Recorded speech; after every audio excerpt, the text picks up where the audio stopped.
사랑하는 하여묵 가족 여러분, 안녕하세요. 김소명 목사입니다. 오늘도 주시는 지혜의 말씀을 의지하여 주 안에서 삶의 소망을 발견하시는 모든 믿음의 지체들 다 되시기를 축복합니다. 이 시간 본문은 욥기 38장 19절에서 21절입니다.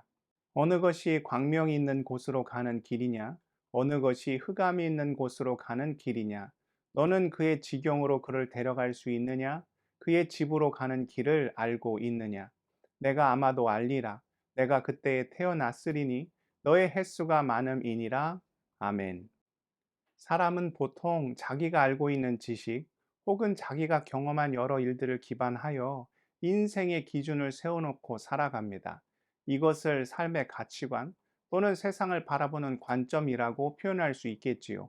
우리는 이를 근거로 하여 주위에서 벌어지는 수많은 일들을 판단하며 때로는 그것이 옳다, 때로는 옳지 않다 분별하며 삶을 영위합니다. 그러나 문제는 무엇입니까?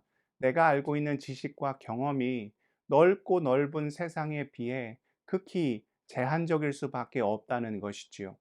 보통 대한민국 사람들은 남향 집을 선호합니다. 그래야 빛이 집안에 제대로 들어와 환하고 또 따스한 주거 환경을 유지할 수 있기 때문이죠.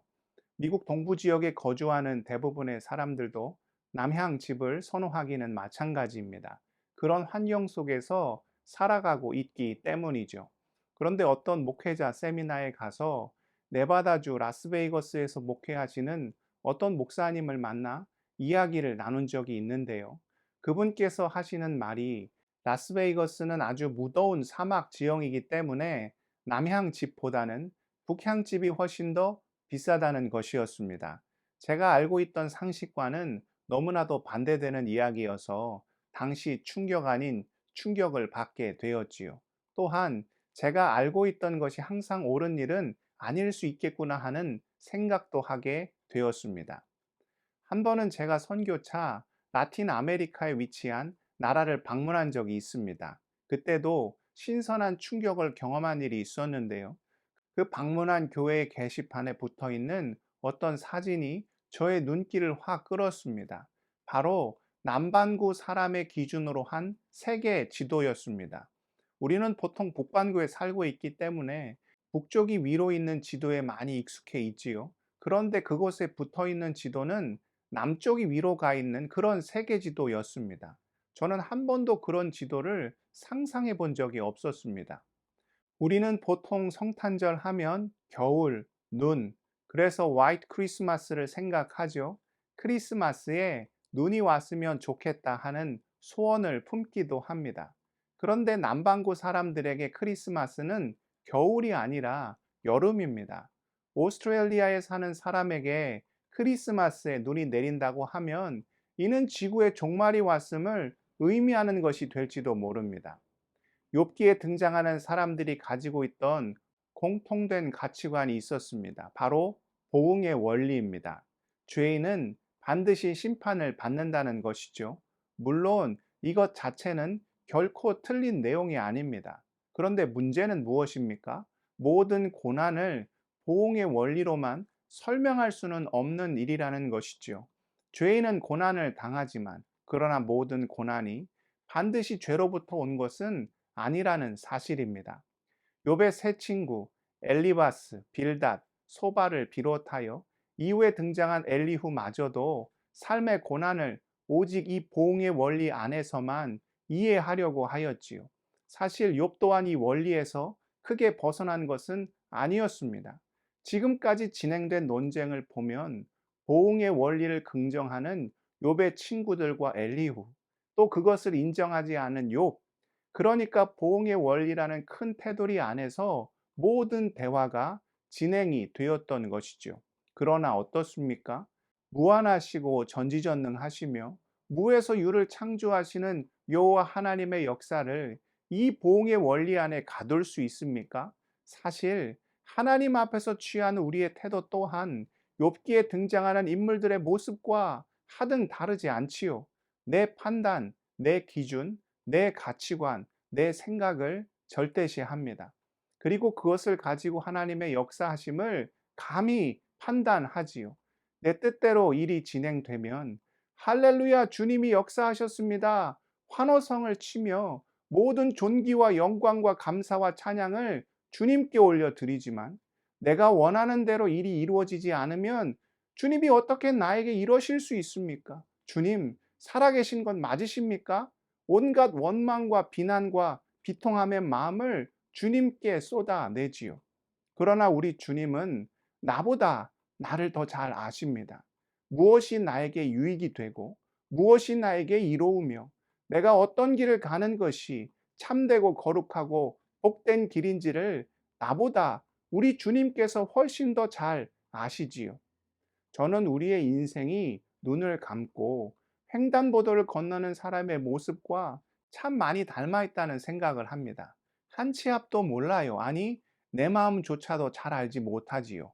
오늘 다르고 내일 다르고 그야말로 변덕이 죽을 듯 하는 것이 우리네 인생이지요. 어떻게 될지도 어떻게 할지도 모르는 것이 우리의 연약함인데 그것을 가지고 고집을 부리며 나는 옳고 다른 사람은 다 틀리고 심지어 하나님도 그러시면 안 된다고 하는 모습이 어찌 보면 참으로 어리석은 모습일 수밖에 없지요. 그러하기에 우리에게 가장 필요한 것이 무엇입니까? 주님의 십자가입니다. 십자가를 한마디로 하면 어떻게 됩니까? 나는 틀리고 주님만이 옳습니다. 이지요.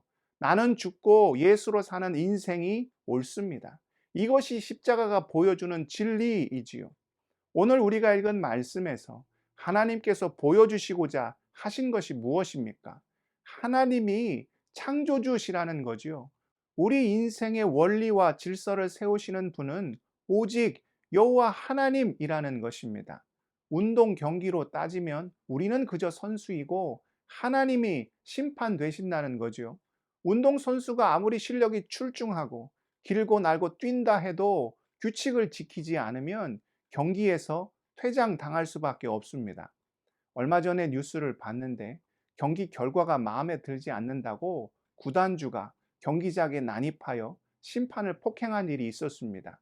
결국 리그는 무기한 중단이 되었고 아마 그 팀은 그 리그에서 아예 퇴출이 될 것으로 예상이 됩니다. 언제나 중요한 것은 규칙과 룰이요. 더 중요한 분은 바로 그 질서를 만드시고 온전케 하시는 우리의 창조주, 우리 인생의 주관자 되시는 여호와 하나님이시지요. 사랑하는 믿음의 지체 여러분, 내가 아는 것이 인생의 전부가 아닐 수 있습니다. 내가 하는 일이라고 항상 옳다 여길 수만은 없는 노릇이지요. 그리스도인이라면 반드시 품어야 하는 것이 십자가요. 나는 틀리고 하나님이 옳습니다. 고백하는 것이 우리 신앙인의 온전하고 건강한 모습이지요. 내 뜻, 내 생각, 내 모든 것 온전히 내려놓고 날마다 허락하시는 진리의 말씀에 온전히 순종함으로 주님이 원하시는 삶의 길을 걸어가는 모든 믿음의 지체들 다 되실 수 있기를 축복합니다. 기도하시겠습니다. 사랑의 하나님, 우리는 주님 앞에 어떤 모습으로 서 있습니까? 내 생각, 내 고집, 내 판단 모두 내려놓게 하시고 날마다 우리에게 부어주시는 그 능력의 말씀을 의지하고 순종함으로 주님이 원하시는 길을 온전히 걸어갈 수 있도록 우리의 삶을 주장하여 주시고 인도하여 주시옵소서. 무엇보다 우리 하얀목 지체들의 삶을 주님께서 친히 헤아려 주시기를 소원합니다.